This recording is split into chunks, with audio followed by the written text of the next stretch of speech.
Hey friends, welcome to the channel. I'm Ken Smith, just an old guy having fun with trains. And we ran our first train on the 4th of July, just like I said we were going to. But now I'm going to give you an in-depth look of where the layout is actually at. But you got to stick to the end because I need your help with a particular area, and I'm going to show you what that area is, and I'd love to hear your suggestions and feedback. So let's go and take a walk around and take a look at the layout. Let's begin with a real quick update on where we're at with the layout. I've actually kind of put some of the fleet out here, and this again is going to be a 6-stall roundhouse. Right there is where the turntable is going to be. You can see we put some cars out in the yard. We've got a really nice collection of reefer cars, a lot more than you see here.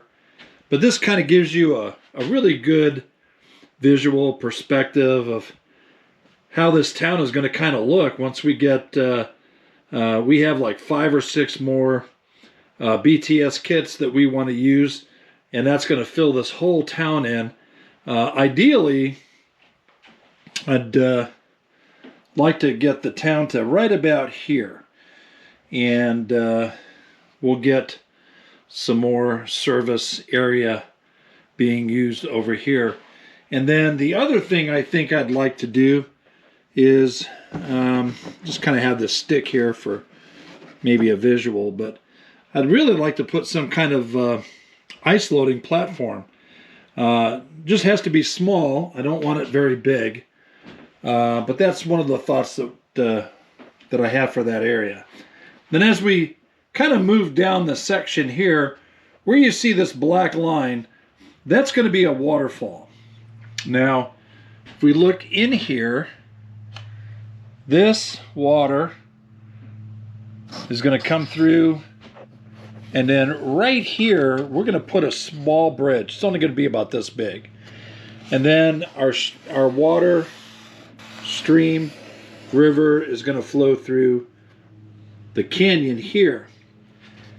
Now, what I plan on doing in this canyon is Hanging Bridge. Now, Hanging Bridge is in the Royal Gorge, and that was a really unique bridge.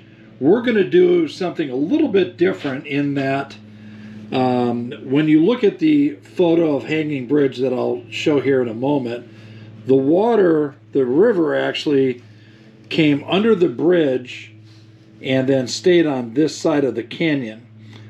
But we can't do that. I guess we could do that, but if you look downstream, or down canyon, I should say, this is where our bridge is going to be, and so we'd have to have one more crossing over there, and I just didn't want to do that. So I'm going to put the water on this side. The water will kind of come up and kind of underneath Hanging Bridge, and then we're going to do some arch work right in here. Probably need to make this a little bit taller, but that's kind of what we're looking at doing. So I'm kind of excited about that. That's another Colorado thing that we plan on doing. Now, when we come down here, I think I did a short on this the other day, but actually this tunnel, this actually just pops right off. And then this gives me access inside the tunnel if I need to do any kind of track maintenance. And I'm not sure that I like how that came out, and I might end up doing something a little bit different. And this is kind of a tip of the hat, if you will, to Lizard Head Pass, which could clearly be seen on the Rio Grande Southern. And again, our river is going to come right through here, and then we're going to do that tiered waterfall. So this leaves my bridge. Now, this obviously is just a temporary solution. I told everybody I was going to run a train on the 4th of July. We were going to start moving trains and whatnot. And I got to have something kind of running around me as I work. And so what I ended up doing was just this temporary solution while I'm waiting for microengineering height extensions to get back in stock. That bridge, though, will give you an idea. This is almost as tall as that microengineering bridge is going to be. So pretty excited about that. That is definitely something looking forward to. The other thing, too, is if you notice, our bridge actually goes downhill, kind of heading down canyon, which I really like because now we have, you know, kind of a different line spacing in there, and I like that. We can definitely see some grades. The other thing I want to show you is that the bridge is also at an angle. So we're actually coming out this way a couple of inches. So it's still going to be a pretty straight bridge. We're going to have a little bit of a bend in here. It will definitely be straight here. But you can definitely see we got a much bigger space here to allow for the waterfall than we do over here. I also told you that this was going to be kind of a knock or a tip of the hat, if you will, to the High Line. And over here is where we're going to do Rock Tunnel. So that's going to be kind of a tip of the hat to the Cumbers and Toltec, the High Line, obviously a tip of the hat to the Durango and Silverton Railroad. And then we come down grade, if you will. And I have this whole area that I got to be honest with you, I'm not really sure what to put here. So I'd love to hear some feedback. I've got some extra track. I've got you know, I guess I could put a mine scene in here. But you know, I'm open to some feedback. We could just make this some tall mountains and whatnot, and you know, maybe put a small little town over here. And then obviously here's our yard. This is the box here is kind of where our, if you look here, this is where our 2 engine stall engine house is going to be. Again, just a small yard, nothing big. And this is our main line right here. This is where I plan on putting a train station. And then this lift out section, remember I told you we were going to put a whole town on that. And so I just kind of lined up some nail boxes and put some foam here so that you can kind of get an idea of what the town looks like. And that is kind of an overall feel of what the layout is actually going to look like. Really excited because things are starting to take shape, take some form. Putting things out just really helps me to visualize.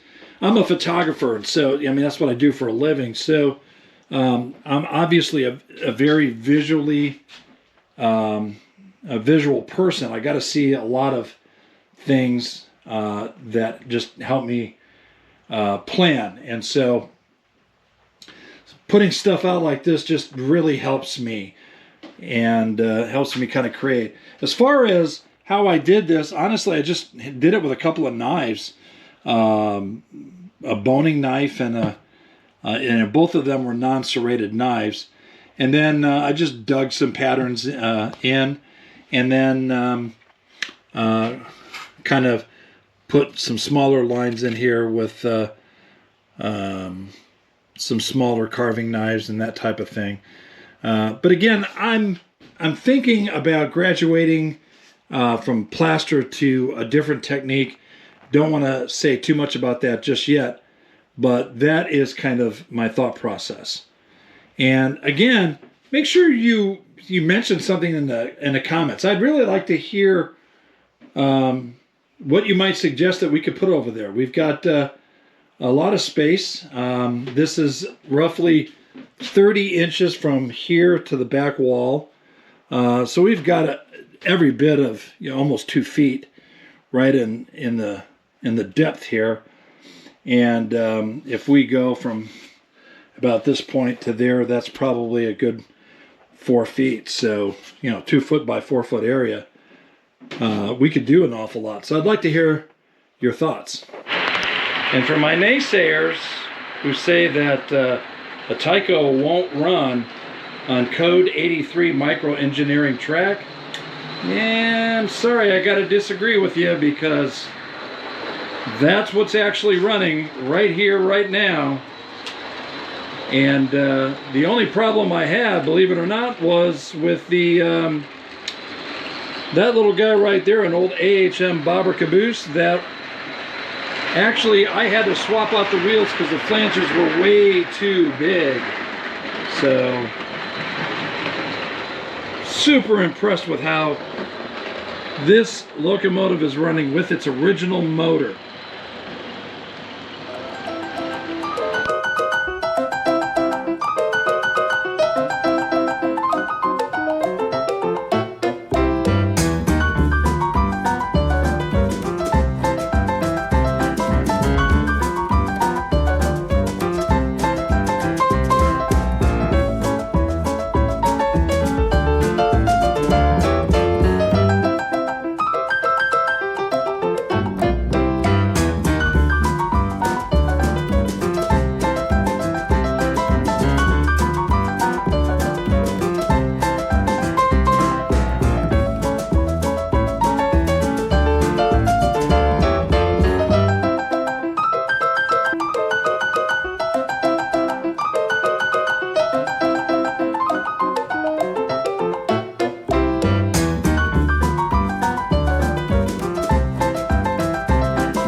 Hey, I hope you enjoyed today's video. Have a wonderful day, and you all be blessed.